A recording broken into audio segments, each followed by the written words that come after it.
ठीक है।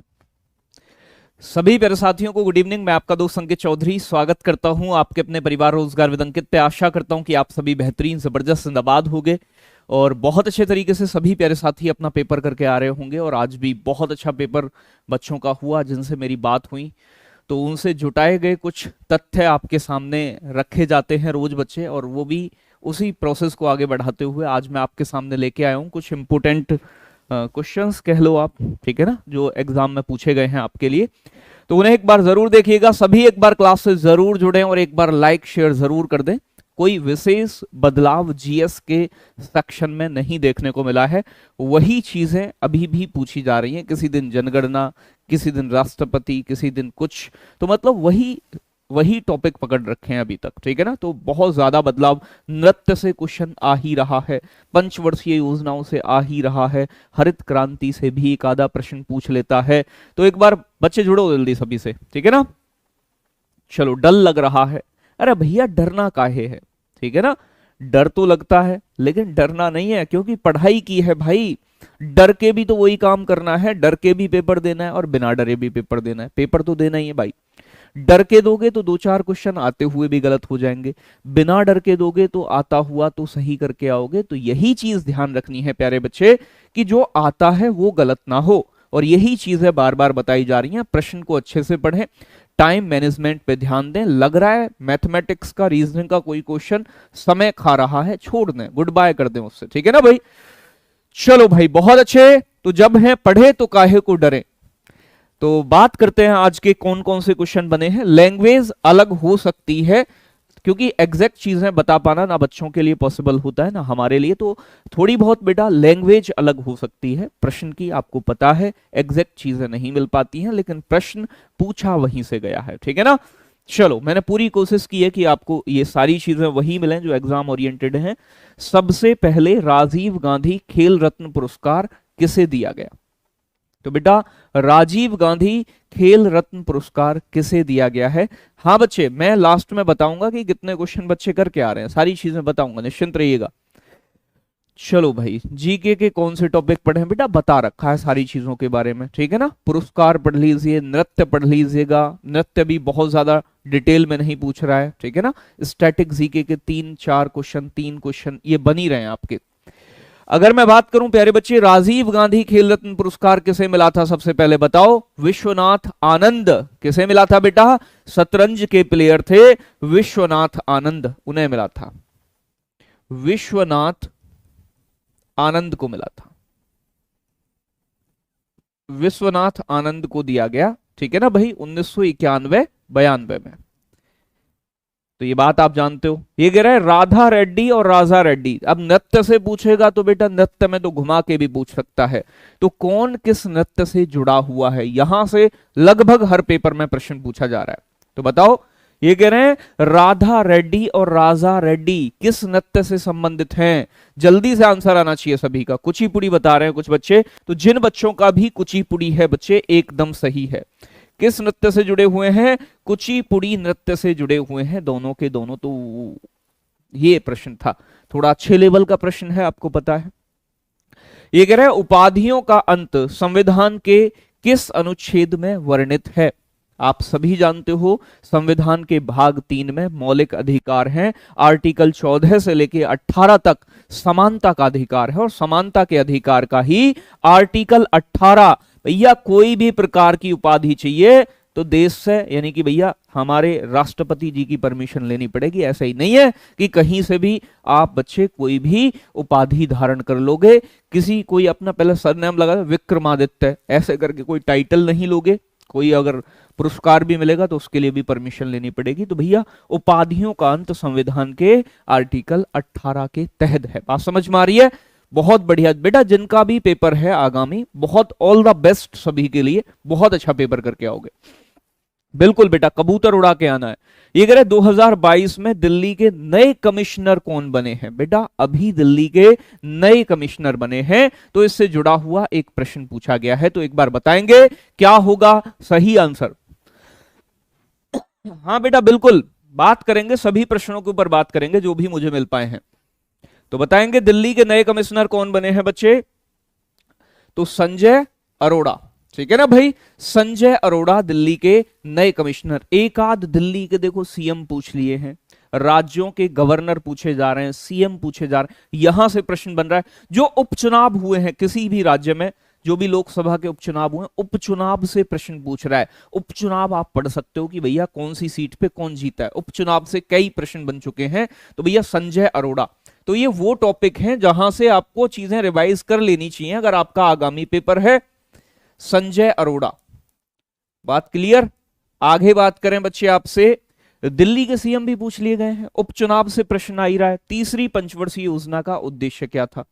वैसे तीसरी पंचवर्षीय योजना में अगर मैं बात करूं तो 1961 से लेके 66 तक चली, और मैंने आपको बताया कि कृषि और उद्योगों पर ध्यान देना था, दोनों चीजों पर। कृषि और उद्योग पंचवर्षीय योजना से प्रश्न पूछ रहा है बार बार, और अर्थव्यवस्था को आत्मनिर्भर बनाने की तरफ ध्यान देना है। ठीक है ना भाई, आत्मनिर्भर बनाने की ओर ध्यान देना है। आगे बात करें, एक कह रहा है चंपावत उत्तराखंड के उपचुनाव में विजेता कौन रहे हैं? तो भैया आपको पता है पुष्कर सिंह धामी ने कांग्रेस की निर्मला को हराया है बेटा, कांग्रेस की निर्मला को हराया है पुष्कर सिंह धामी ने चंपावत उत्तराखंड के जो उपचुनाव हुए हैं बेटा उनमें। तो जीते कौन हैं भैया? पुष्कर सिंह धामी, पुष्कर सिंह धामी जीते हैं, पुष्कर सिंह धामी। निर्मला सिंह थी कांग्रेस की, उन्हें हराया है बेटा। ठीक है ना भाई, हाँ बिल्कुल, बहुत बढ़िया, गजब। एक बार सभी बच्चे लाइक करेंगे अगर अच्छी लगे आपको क्लास तो, नॉलेजेबल। लोकपाल की नियुक्ति कौन करता है? ये प्रश्न बना है बेटा, लोकपाल से जुड़ा हुआ। मुंबई को चेन्नई से जोड़ने वाला राष्ट्रीय राजमार्ग पूछा गया है। वंदे मातरम, या तो वंदे मातरम था, वो एग्जैक्ट बता नहीं पाया बच्चा मुझे, या फिर राष्ट्रीय गान था आपका, यानी कि राष्ट्रगीत या राष्ट्रगान, तो जो भी हो, राष्ट्रगीत अगर वंदे मातरम पूछा गया है तो बेटा बंकिम चंद्र चटर्जी, बंकिम चंद्र चटर्जी, बंकिम चंद्र चटर्जी द्वारा लिखित है। अगर आपसे पूछे बच्चे राष्ट्रीय गान किसके द्वारा लिखित है, राष्ट्रीय गान के बारे में पूछ ले, तो ये भी आप जानते हो बेहतर तरीके से, रविंद्रनाथ टैगोर, रविंद्रनाथ टैगोर, रविंद्रनाथ टैगोर प्यारे बच्चे, यहां आंसर हो जाएगा। ठीक है ना। ये पूछा गया मुंबई से चेन्नई को कौन सा नेशनल हाईवे कनेक्ट करता है, बताओ जल्दी से। ठीक है ना भाई, बेटा इसका मुझे एग्जैक्ट नहीं पता चल पाया कि लोकपाल से जुड़ा हुआ एक प्रश्न था। मैंने आपको बताया कि क्वेश्चन का एग्जैक्ट, कुछ क्वेश्चन हो सकते हैं जिनका एग्जैक्ट लैंग्वेज ना हो, ठीक है ना, लेकिन वहां से प्रश्न बना है, ये बात पक्का है। बच्चे बता रहे हैं NH44 है। बेटा ये क्या कह रहा है, मुंबई को चेन्नई से जोड़ने वाला, वो NH44 तो देश का सबसे लंबा है, कश्मीर से कन्याकुमारी जाता है। ठीक है ना भाई, तो ये कौन होगा? NH66 होगा, NH66, NH66 होना चाहिए। ठीक है ना भाई, तो भैया ये प्रश्न हो सकता है दूसरी लैंग्वेज में हो। अगर मैं बात करूं, लैंग्वेज अलग हो सकती है, मैं पहले ही बता रहा हूं, क्योंकि एग्जैक्ट लैंग्वेज नहीं मिल पाना। ठीक है ना। अगर मैं बात करूं लोकपाल की नियुक्ति किसके द्वारा होती है? राष्ट्रपति के द्वारा, राष्ट्रपति के द्वारा। बात क्लियर है। आगे बात करूं अगले प्रश्न की, कह रहा है पहली पंचवर्षीय योजना की अवधि, मैंने आपको बताया पंचवर्षीय योजना बार बार, और ये तो रिपीटेड क्वेश्चन है, ऐसा नहीं है कि रिपीटेड नहीं आ रहे हैं बेटा, किसी किसी पेपर में एक दो क्वेश्चन रिपीटेड भी देखने को मिल रहे हैं।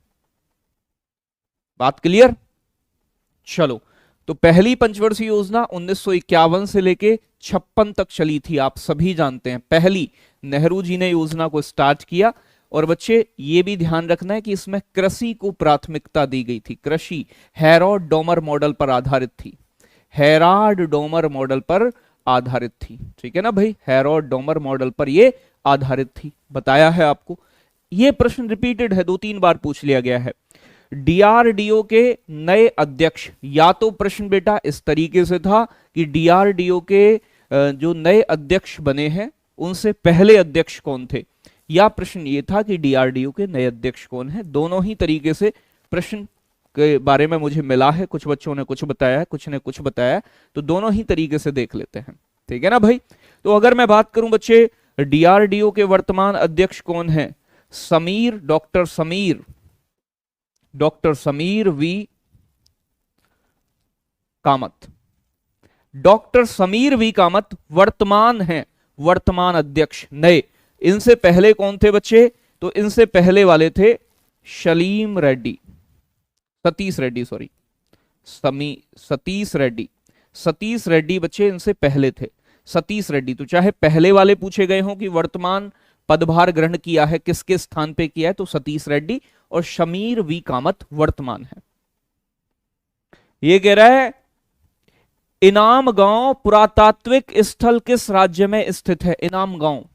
इनाम गांव एक हिस्टोरिकल प्लेस है। ये पहले डीआरडीओ के पेपर में भी एक बार क्वेश्चन बना है ये वाला, ठीक है ना, और आज आपसे पूछ लिया है। तो इनाम गांव एक पुरातात्विक स्थल है, पुरातात्विक स्थल, हिस्टोरिकल प्लेस है आपका। अगर मैं बात करूं यहां ऐतिहासिक स्थल है, पुराने समय का, प्राचीन समय का। कहां है? तो महाराष्ट्र के पुणे के अंदर स्थित है। तो ये बच्चे इनाम गांव से जुड़ा हुआ क्वेश्चन था, महाराष्ट्र के पुणे जिले के अंदर स्थित है, महाराष्ट्र के पुणे में है। तो अगर करंट अफेयर्स भी पूछ रहे हैं ना प्यारे बच्चे, करंट की बात करूं तो करंट भी अभी ऐसा बहुत डिटेल में नहीं जा रहा है। राज्यों के मुख्यमंत्री वगैरह आपसे पूछा गया है क्रिकेट पिच की लंबाई कितनी होती है। इसकी दूसरी लैंग्वेज में बना था, लेकिन ये प्रश्न के क्रिकेट की दोनों विकेटों के बीच में कितनी दूरी होती है? भैया 3-3 विकेट होते हैं, बीच में पिच होता है, आपको पता है। तो इस तरीके से था क्वेश्चन। तो बताओ बच्चे 22 गज कितनी होती है बच्चे? 22 गज की दूरी होती है, 22 गज। बात समझ में आ रही है? गोपाल प्रसाद दुबे किस नृत्य से संबंधित हैं? यह भी आज का ही प्रश्न है बच्चे। तो गोपाल प्रसाद दुबे का नाम तो बड़ा फेमस रहा है, आप सभी जानते हैं। तो ये बच्चे किससे हैं? छऊ नृत्य से जुड़े हुए हैं गोपाल प्रसाद दुबे। तो गोपाल प्रसाद दुबे का संबंध किससे है? छऊ नृत्य से संबंधित हैं गोपाल प्रसाद दुबे, छऊ नृत्य। बात क्लियर है? किससे बेटा? छऊ नृत्य। बहुत बढ़िया, गजब। छऊ। अच्छा मुझे बताओ छऊ कहां का नृत्य है? राज्य की कार्यपालिका का प्रमुख कौन होता है? जैसे बच्चे केंद्र की कार्यपालिका का प्रमुख कौन है? तो भैया राष्ट्रपति होता है। राज्य में कौन होता है? तो राज्यपाल और राष्ट्रपति से हर शिफ्ट में प्रश्न बना है। बताओ जल्दी से, छऊ कहां का है? उड़ीसा, झारखंड, ठीक है ना। चलो, तो भैया राज्य की कार्यपालिका का प्रमुख कौन होता है? राज्यपाल होता है, राज्यपाल। साथ के साथ मुख्यमंत्री की नियुक्ति भी किसके द्वारा की जाती है? बताओ जल्दी कमेंट करके। ये कह रहे छतों पर वर्षा जल का संरक्षण किस राज्य ने शुरू किया है? छतों पर, जिन राज्यों में पानी की कमी होती है, बेसिकली उन राज्यों में ऐसा किया जाता है। तो सबसे पहले, अब मान लो राजस्थान ऑप्शन में हो तो राजस्थान में टांका वगैरह बनाते हैं जमीन में, ठीक है ना। लेकिन तमिलनाडु यहां पर होना चाहिए आंसर, ठीक है ना भाई। चलो भाई, बिल्कुल एक बार देख लेंगे बच्चे, एक बार देख लेंगे, कोई दिक्कत नहीं है, परेशान मत होइएगा। तो बच्चे क्या होगा? छतों पर तमिलनाडु बना है बच्चे, तमिलनाडु। बात समझ में आ रही है ना? तमिलनाडु स्टेट जिसने छत पर वर्षा के जल का संरक्षण स्टार्ट किया है। ये कह रहा है हरित क्रांति का दूसरा चरण, मैंने आपको बताया हरित क्रांति से प्रश्न पूछा ही जा रहा है। संविधान के भाग 6 का वर्णन किन अनुच्छेदों में है? किन अनुच्छेद से लेके, तो आपको पता है संविधान का भाग 6 संघीय सरकार से जुड़ा हुआ है, संघीय सरकार से जुड़ा हुआ है प्यारे बच्चे। और किन अनुच्छेदों के बीच में है? डर लग रहा है। अरे भैया डर क्यों लग रहा है? आपको देख के लग रहा है, देखो जो प्रश्न मेरे पास कलेक्ट हो पाए मैं आपके सामने लेके आया हूं, ठीक है ना। हाँ, ऐसा नहीं है कि सभी प्रश्न आसान आ रहे हो, लेकिन जीके के अंदर अगर आप 10 से 12, 13 स्कोर करके आ रहे हो, मतलब 10, 12, 13 तो हर बच्चा कर दे, मतलब जिसने भी पढ़ाई किया। ऐसा नहीं कि जो कतई नहीं पढ़ा है, जिसने क्लास की है प्रॉपर वो कर सकता है, ठीक है ना भाई। तो अनुच्छेद 252 से लेके 152 गलत बोल दिए हम। अनुच्छेद 152 से लेके और आपका बच्चे 237 तक, आर्टिकल 237 तक इसके बारे में बताया गया है, ठीक है ना भाई। हरित क्रांति के दूसरे चरण की बात करूं तो बच्चे आपका 1983 से 84 होना चाहिए था ऑप्शन में। अगर ये ऑप्शन है तो बिल्कुल सही है। हरित क्रांति कब स्टार्ट हुई थी? 1966-67 में स्टार्ट हुई थी। 66-67 में औपचारिक रूप से पंजाब से गेहूं की फसल को सबसे ज्यादा फायदा मिला। ठीक है ना भाई, चलो भाई बहुत बढ़िया। अब देखो यहां और चीजों को थोड़ा सा समझना है। अगर मैं बात करूं यहां आपसे, मोठ मस्जिद का निर्माण किसने कराया? मोठ मस्जिद का निर्माण किसने कराया, ये प्रश्न पूछा गया है। सिकंदर लोधी द्वारा, और सिकंदर लोधी के समय में हुआ था। इसके वजीर थे मियां भूया। ठीक है ना भाई, तो सिकंदर लोधी के समय हुआ, सिकंदर लोधी के समय हुआ था। और बच्चे इनके भी वजीर थे, एक वजीर जिनका नाम था मियां भूया, या मियां भैया भी कह देते हैं कई बार, तो अलग अलग नाम मिल जाता है। मियां भूया, इनके द्वारा कराया गया था, मियां भूया के द्वारा। ठीक है ना भाई, आगे बात करूं, पंजाब के वर्तमान मुख्यमंत्री कौन है, यह प्रश्न बना है। और उत्तराखंड के विधानसभा अध्यक्ष पूछी गई हैं। ठीक है ना, तो यहां मैं बात करूं आपसे, कौन है? भगवंत मान, आम आदमी पार्टी के भगवंत मान, भगवंत मान। तो मैंने आपको बताया कि सीएम जरूर एक बार नजर मार के जाएं, सीएम, गवर्नर और अध्यक्ष बच्चे विधानसभा के। ठीक है ना, तो यहां से प्रश्न आपसे पूछा जा रहा है, भगवंत मान है बच्चे। आशीर्वाद दीजिए बेटा, आशीर्वाद पूरा है। ठीक है ना, वो टॉपिक्स जरूर पढ़ के जाओ जिनसे बार बार प्रश्न बन रहे हैं। पंचवर्षीय योजना, जनगणना, राष्ट्रपति, राज्यपाल, लोक नृत्य रिवाइज कर लो जिनका पेपर है, अध्यक्ष याद कर लो विधानसभा के। एक नजर से भी गुजार दोगे तो हाल में पढ़ी गई चीजें हमें तुरंत याद आ जाती हैं कि भाई ये होगा या नहीं होगा। ठीक है ना, अगर मैं बात करूं बच्चे आपसे, ये कह रहा है आपसे उत्तराखंड की विधानसभा की अध्यक्ष, तो भैया पहली महिला अध्यक्ष बनी है जिनका नाम है श्रीमती ऋतु खंडूरी। ऋतु खंडूरी, ये उत्तराखंड की विधानसभा अध्यक्ष हैं, और ये पहली उत्तराखंड की महिला विधानसभा अध्यक्ष हैं, ऋतु खंडूरी। बात क्लियर? चलो आगे बात करूं बच्चे मैं आपसे, अमोनियम क्लोराइड का रासायनिक सूत्र पूछा गया है। साइंस से दो तीन क्वेश्चन इस तरीके से बन रहे हैं बेटा, और बहुत टिपिकल नहीं है, लेकिन अगर कोई क्वेश्चन पूछ भी रहा है तो अच्छे लेवल का भी पूछ रहा है, ऐसा नहीं है। अगर मैं बात करूं बच्चे सोडियम क्लोराइड का, सॉरी अमोनियम क्लोराइड का रासायनिक सूत्र क्या होता है, तो आप सभी जानते हैं NH4Cl। ठीक है ना भाई, NH4Cl सोडियम क्लोराइड का रासायनिक सूत्र होता है, केमिकल फॉर्मूला होता है। आगे कह रहे हैं वर्तमान संविधान में कुल कितनी अनुसूचियां हैं, ये प्रश्न भी देखने को मिला है। तो कितना आसान है, 12 अनुसूचियां हैं। पहले कितनी थी बेटा? पहले 8 थी, 4 बाद में ऐड की गई। अब वर्तमान में कितनी हो गई हैं? 12 हो गई हैं। आगे पूछा है मोहिनी अट्टम में किस भगवान की पूजा की जाती है? मोहिनी अट्टम, तो बेटा मोहिनी अट्टम किस राज्य का नृत्य है? पहली बात तो ये, फिर दूसरा ये किस भगवान के लिए समर्पित है? तो बेटा विष्णु भगवान के लिए समर्पित है। ठीक है ना भाई, तो केरला के अंदर, केरल के अंदर बेटा, केरल में ही साइलेंट वैली है, शांत घाटी है, याद रखो, और भगवान विष्णु के लिए समर्पित है, भगवान विष्णु के लिए समर्पित है आपका। बात क्लियर है? चलो बहुत बढ़िया। आगे बात करें बच्चे अगले प्रश्न की, ये कह रहा है महाराष्ट्र के मुख्यमंत्री जिन्होंने 2022 में त्यागपत्र दे दिया, तो वर्तमान मुख्यमंत्री कौन है? एकनाथ शिंदे हैं, जिन्होंने बीजेपी यानी कि एनडीए के साथ मिलकर अपनी गवर्नमेंट बनाई है। लेकिन बेटा त्यागपत्र किन्होंने दिया है? तो उनसे पहले कौन थे? उद्धव ठाकरे। तो उद्धव ठाकरे साहब ने त्यागपत्र दिया है। तो मैं आपको बताऊं, बहुत टिपिकल लेवल की करंट अफेयर्स नहीं आ रही है, तो भैया उद्धव ठाकरे थे, उद्धव ठाकरे, उद्धव ठाकरे थे। और उद्धव ठाकरे का स्थान किसने ले लिया है? एकनाथ शिंदे, एकनाथ शिंदे, एकनाथ शिंदे बन गए हैं भैया जी। अब एकनाथ शिंदे ने इनका स्थान ले लिया है, यानी कि नए सीएम बने हैं एकनाथ शिंदे। तो त्यागपत्र कौन देंगे? उद्धव ठाकरे जी। और ये पूछ रहा है भारत में सर्वाधिक वर्षा कहां होती है? ऑप्शन पे डिपेंड करेगा, मैंने आपको बताया था गारो खासी जैंतिया की पहाड़ियां। तो ज्योग्राफी से भी वही प्रश्न मतलब आसान पूछा गया, बहुत टिपिकल नहीं पूछे गए। हालांकि ज्योग्राफी से कम क्वेश्चन बन रहे हैं। मैं पहले से कहता आया हूं आपसे कि अगर आप एसएससी का एग्जाम दे रहे हैं तो इकोनॉमिक्स का वेटेज ज्यादा होता है, इकोनॉमिक्स ज्योग्राफी दोनों के अंदर बात करूं। ठीक है ना भाई, तो माशिनराम मेघालय में, और वो भी कौन सी, खासी पहाड़ियों के ऊपर बेटा। कौन सी पहाड़ियों के ऊपर होती है, खासी पहाड़ी के ऊपर होती है, ठीक है ना भाई, खासी पहाड़ियों के ऊपर होती है। माशिनराम जगह का नाम है मेघालय की।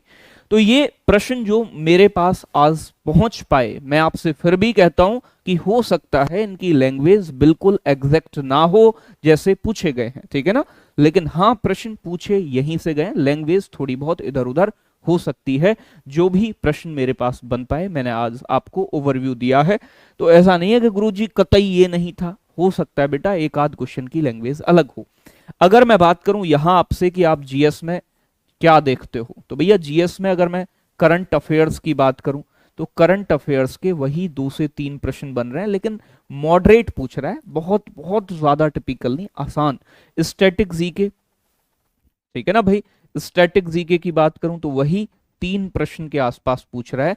नृत्य पूछ रहा है, और कोई कई बार संबंधित व्यक्ति पूछ रहा है, तो वो थोड़ा सा टिपिकल भी है, ठीक है ना। बाकी स्टैटिक जीके के आसान भी पूछे गए, शायद एक स्टेडियम के बारे में भी आज किसी शिफ्ट में क्वेश्चन पूछा गया है, ठीक है ना भाई। तो ये प्रश्न यहां से बन रहे हैं। मैं अगर ज्योग्राफी की बात करूं तो ज्योग्राफी का किसी में पूछ लिया भी गया है, तो ज्योग्राफी का आप एक ही मान के चलो। पॉलिटी के क्वेश्चन ज्यादा बने हैं इस बार, तो पॉलिटी के मान लो आप 2 से 3 प्रश्न हर शिफ्ट में लगभग पूछ रहा है बेटा। ऐसे में इकोनॉमिक्स की बात करूं तो 2 प्रश्न बेटा इकोनॉमिक्स से भी पूछ रहा है, और बाकी का आप साइंस का लगा लो तो साइंस के 2 से 3 प्रश्न आपके बन ही रहे, 2 से 3 प्रश्न, ठीक है ना। बायो से एक मान लो, विटामिन वगैरह थोड़ा सा ध्यान दे लो। तो यहां से इस तरीके से अगर मैं ओवरऑल आपको रिव्यू दूं बच्चे, तो जीएस में देखो, मेरी बात समझो बेटा, जिनसे मेरी बात हो रही है, अगर आप जीएस में 12 क्वेश्चन बना के आ रहे हो, ठीक है ना, 12 क्वेश्चन, ऐसा नहीं है कि पूरे 20 में से 20 ही करने, अगर तुम्हें लग रहा है कि इससे ज्यादा तुम बना पा रहे हो, आ रहे हैं तुमसे क्वेश्चन, तो बिल्कुल करके आओ, आप जितने मैक्सिमम कर सकते हो। लेकिन जो औसतन 12-13 क्वेश्चन करके आ रहे हैं वो बहुत अच्छा स्कोर है, डरने की बिल्कुल भी जरूरत नहीं है, ठीक है ना, कहीं घबरा जाओ, ठीक है ना भाई। तो मेरे कहने का मतलब है कि 12 क्वेश्चन आप कर रहे हो, 12 प्लस, तो बेटा बहुत अच्छा स्कोर है जीएस के अंदर, बिल्कुल भी ना घबराएं। बस ये ध्यान रखें कि टाइम मैनेजमेंट करना है आपको, परेशान नहीं होना है। और मैथमेटिक्स में आपको लग रहा है कि 2-4 क्वेश्चन अगर ऐसे हैं, कैलकुलेटिव हैं, जो समय खाएंगे, उन क्वेश्चंस को गुड बाय कह देनी है, बाद में देखूंगा, अभी तो पहले मैं पूरा पेपर एक बार देख लूं, ठीक है ना भाई। तो बात समझ में आ रही है, यहां तक सभी के समझ में आई होगी। मैं आपको बताऊं फिर दोबारा से, राष्ट्रपति उपराष्ट्रपति यानी कि पॉलिटी से तो इन टॉपिक से क्वेश्चन बन ही रहे हैं, आपके मौलिक अधिकार हो गए, ठीक है ना, तो ये टॉपिक देख लो। नृत्य, ठीक है ना, साथ के साथ जनगणना देख लो, पंचवर्षीय योजनाएं देख लो प्यारे बच्चे, जीडीपी से प्रश्न बन जाता है, जीडीपी की क्लास करा रखी है, वो देख लीजिएगा।